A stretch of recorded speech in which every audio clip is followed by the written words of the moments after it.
Hey guys, Professor Bill, Comic Book University, and Hawkman issue number 23. That's right, baby, we're back. We're back to talking about comic books, doing some comic book reviews. Granted, it's only digital, kind of breaks my heart a little bit, but I'm strangely starting to move into the digital a little bit more because, like, that's all that we've gotten, and we haven't gotten any comic books in a long time. When have we gone without comics, man? Gee, this sounds like stuff that our grandparents would tell us. Back when I was a kid, there were no comic books. Quiet down, Grandpa. We'll never have to deal with that again. Oh, man. Anyway, this is a freaking fantastic comic book. And it's funny because all the things that I would like to complain about with this comic book actually turned into things that were in the comic book's benefit. They wound up turning right into their own favor because it worked out really good. And I think that we're better off this way than the way that I was going to recommend. I'm going to get into all that stuff after we talk about who made this comic book. Oh man, we're going to get doing comic book reviews, baby. All right, let's get started. So we got Robert Venditti doing the writing, Marcio Takara doing the pencils, and Fernando Pasarin, well, basically doing the assistance on the pencil. He's doing other pencils. And Marcio Takara does the inks along with Auclair Albert. The colors are done by Jeremy Cox, and Rob Lay does the letters. Mikel Janin does the cover, and the variant cover is by Gerardo Zaffino. And they are freaking amazing. Dude, that variant cover, sexy, gorgeous, beautiful. I love it. Just smack it up, flip it, rub it down. Oh no! Anyway, let's get some of you guys will reference that Belle Biv DeVoe moment there. Anyway, so Hawkman was created by Gardner Fox. Dude, let's get talking about this. Hawkman goes back in time. Okay, look, Jeff Johns, best version of Hawkman ever. Sorry, Mr. Gardner Fox, but it's simply the truth. However, there were only like 16 or 17 of those issues, and yeah, Robert Venditti's gone a little bit farther than that. I'm just saying. So maybe this is quickly coming upon the idea of being better than the Jeff Johns run, just by the idea that it's been so consistently good and it's been going on for such a long time. There's a chance. I'm not there yet. All right, I'm not quite there yet. I'm not quite there at digital yet either. But working into the flow of each. All right, we're getting there. In the meantime, this really reminds me of the Jeff Johns books. How out of nowhere Hawkman would just go back in time in his mind. He would remember a time in his past where such and such, one of his lifetimes where, hey, such and such happened. And we almost saw another version of his death in here, which would have been really messed up. And I would have been really bothered if we would have just seen him die at this point. Look, man. He goes back in time and he sees a time during I guess this is the bubonic plague, maybe this is the Spanish plague, I don't know. Really, really perfect. Listen to me when I say this. The absolute 100% most perfect time and place for this issue of this comic book ever in the history of comic books ever. You want to talk about product placement? There is no comic book that will ever, if anybody remembers a different comic book being placed in a period of time better than this one, then they are wrong. Times a billion, all right? I hate you 3,000 if you're wrong on this. This is the most perfectly placed comic book ever. We're talking about going back to a time when there's a pandemic and people are dying. And like they go into households and it's like, oh man, like nobody's on the street for the most part, unless there's some kind of a freaking riot. Anyway, what do you call it? Yeah. He goes into this household and he's dressed up. Those old, I forget what those masks are called. I wish I had one. I was thinking about buying one. I never did. Anyway, he's got one of those masks that are really long and, they'd put the rose petals in the bottom during the bubonic plague moments. Anyway, the bubonic plague, I think that's what I accidentally said. Well, you get what I'm saying. You don't want to put those inside that mask. Anyway. So he goes in, he's just like, hey, listen, so it turns out that the plague is, killing people and you got to keep the windows open. Hey, yeah, the guy who came in from the Census Bureau before this was, he was a baker before this. He doesn't know anything about being a doctor, so he was 100% wrong. The thing that he told your wife to do, or told you to do to help your wife, actually killed your wife, as you can tell. And he had a whole bunch of his cures just lying around and a whole bunch of money, but he was dead. He was found dead because he didn't know what he was doing. He wasn't a doctor. That's really messed up, man. Unfortunately, that is one of the things that happened back during the time. Any con man can come along and sell you some snake oil and, be like, hey, this is the cure. And people were so desperate that they were willing to part with their money over the slightest hope. And hope, of course, isn't a plan. And it showed in this comic book, man. It's really sad. The trick is that Hawkman can't be affected by diseases. And thus, he wasn't affected by this. The doctor didn't like that. The doctor didn't like the idea of that, and he'd heard of this particular version of Hawkman, this version of Carter Hall, just a different. I forget what the name was. I do remember the name of Hawkwoman who shows up in this, however, Nyara. That was pretty cool. Good play on Shiara. Anyway, Hawkman basically gets captured by a bunch of these guys and beaten up, gets a butt stroke to the face because like these guys like we've heard about you going around to all these different countries trying to help people, but you never are able to help anybody. And hey, as it turns out, you're what do you call it? We think that you're actually spreading the disease. Here's the thing about it: just because you're immune to something doesn't mean you're not a carrier.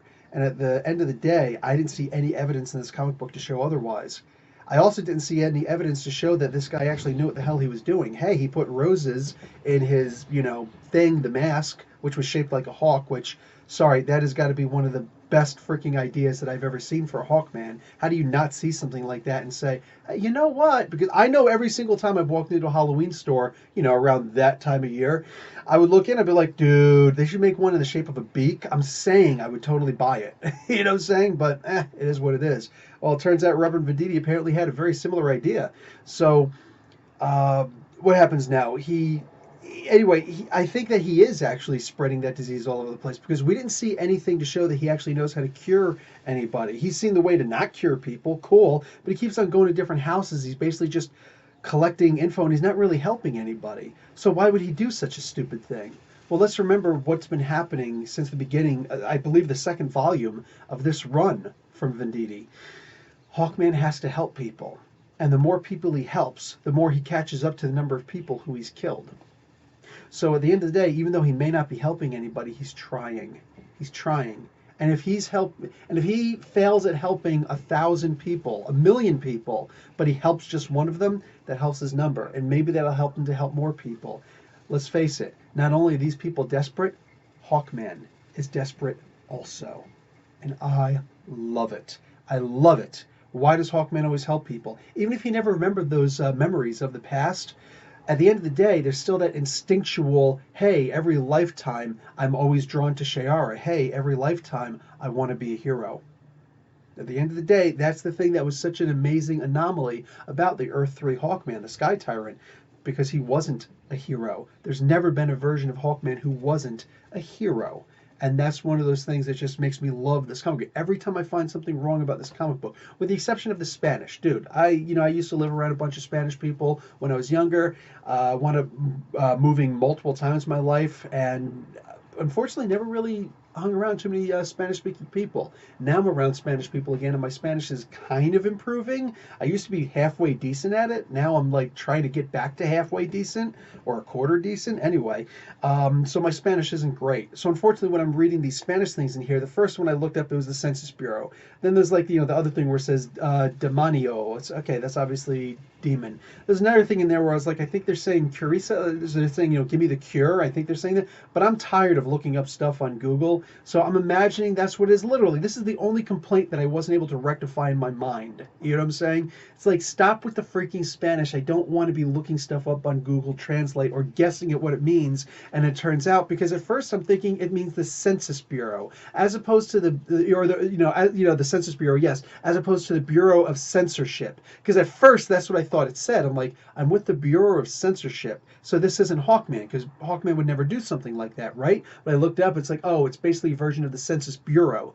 Oh, I get it. The office of, censorship as opposed to the office of being a censor. Actually, taking people's names and number of people in their household and things like that. Just simply so that people get represented, so we know how many people are living in the city. I get it. Okay, cool. But that's a huge difference, right? As opposed to census bureauship office, whatever, censorship. Like that killed me. That killed me. So that's why I had to look that one up. After that, though, it kept on throwing a couple more words in Spanish, and thank God they were easier. But one of them might have slipped by me. I might have thought it meant this, and it actually meant that. That's frustrating. That's genuinely frustrating, and I hate seeing stuff like that. If you're not going to have the little asterisk with, at the bottom it tells you what the word means, don't put Spanish in it. Either make it a Spanish comic book or don't. Having a couple of words like that, it could be fun. It could also be really confusing. That first word, if I didn't look it up, would have been extremely confusing. Hey, I felt like looking up that one, but I didn't feel like looking up the other one. So again, fortunately, it didn't go any worse. I don't feel like talking about this anymore. So anyway, Eventually, Hawkwoman shows up and saves Carter because they all gather in the streets to beat him up because they, in my opinion, rightfully believe, yeah, it was kind of like a Salem witch trial type thing. But honestly, I didn't see anything in this comic book to believe otherwise. He could still be a carrier. He could still be carrying this disease and whatnot. Sure, they called him a demon. That's baloney. Come on. You know what I'm saying? That's nonsense. But this is also the science that they had back then in the Dark Ages, you know? So when they capture him and they put him up, they did mention you're the one who's bringing the disease to people. You know, sure, maybe they believed that he was actually purposefully spreading the plague, but I believe that he was inadvertently being, you know, a carrier of the plague, so therefore accidentally bringing it to people. Hey, prove me wrong. By all means, I'm here waiting. You know, comments below. In the meantime, it is cool that at first I was thinking, hey, you know, he got beaten up in this. I don't like that. At the end of the day, he is a warrior. He's supposed to be able to beat these people up. He's going to carry more than just the stick on it. But even if he only has the stick, there's a lifetime where he fought off like a horde of freaking, I don't know, trolls with a stick. Okay, there's got to be. There's got to be. So I was annoyed that he didn't fight back enough. He should have been able to at least get away from these people. Hey, what do I know? At the end of the day, though, I wasn't that bothered by it because I realized the whole purpose of having him strung up like that was simply so that Shiera could show up. All right? So that right there, that makes it all, you know, all the worthwhile. In many regards, I think I'd rather have seen her, you know, go back to back with him and they both start fighting off this crowd. But you know what? Everything can't be combat. I think it's definitely better that it ends this way, that she talks them out of burning him alive, because, you know, it does kind of go with the idea that he is regretful for all the lives that he's taken. Back when he was one of the Death Takers, I forget what he was called, Death Stalker. I don't know. That's a different movie, and I should probably go back and watch that now. Robert Corman, right? Anyhow, what was cool about this is that it didn't have one of those introductory things in the beginning. You know, the paragraph where it talks about, hey, this is what happened in the previous. Now, why am I saying that's cool? At the end of the day, that should burn me alive, right? I really was upset that I open up this comic book and I don't see, hey, guess what happened since, you know, comic books have been gone for a while. Comic books have been ghosted for a bit, but that's okay. Here's a paragraph to tell you what's been happening, to catch you up, to remind you of all the stuff that's gone on. Here's the thing. Didn't really need it. Didn't really need it. They talked about the Sky Tyrant. Hey, maybe there's some stuff that'll make you say, maybe I should go and check out the issue before this. You know what I'm saying? But there's nothing major that happened in this comic book where you're going to be reading this comic book and be completely lost. There's a moment at the end where it's like, oh, the Sky Tyrant, oh, he's cured. Yay.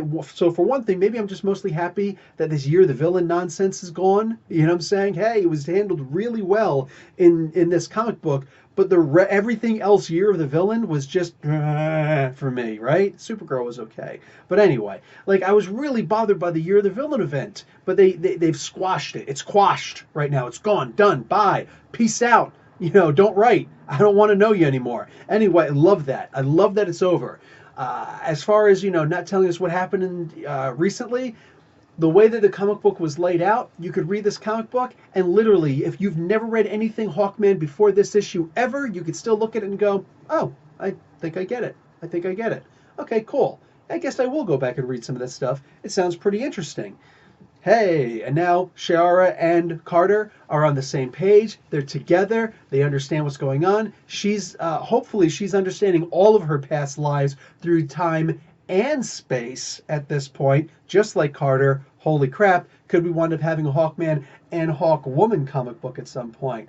I'm saying, either way, I'm cool with this being just the way it is. Let's keep going. This is one of the best comic book. I might have to argue this is probably the best comic book that DC is putting out right now. Unfortunately, that's not saying a whole lot, but I mean, aside from certain comic books and certain amazing writers out there in DC, DC's really killing it in the opposite direction for me right now. So it's really great to see that this issue was one of the first ones that heralded in, hey, the return of DC comic books.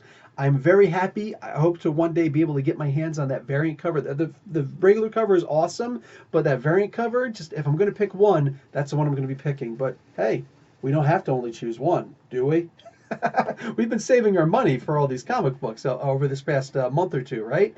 Anyway, this was a fantastic comic book. Welcome back, DC Comic Books. Welcome back, Hawkman. Welcome back, Robert Venditti. Welcome back, comic book reviews. Anyway, guys, I'm about out of here. Professor Bill, Comic Book University. Make sure you check out all these videos that are showing up on the side, and consider, because my monetization has dropped a lot by not putting out a lot of videos and by people not advertising in the first place, please consider watching an ad. If an ad plays at the end of this video, I would generally appreciate it. All of your YouTube comic book reviewers would also appreciate it, so please consider. And I'm out. Professor Bill, Comic Book University. Class dismissed.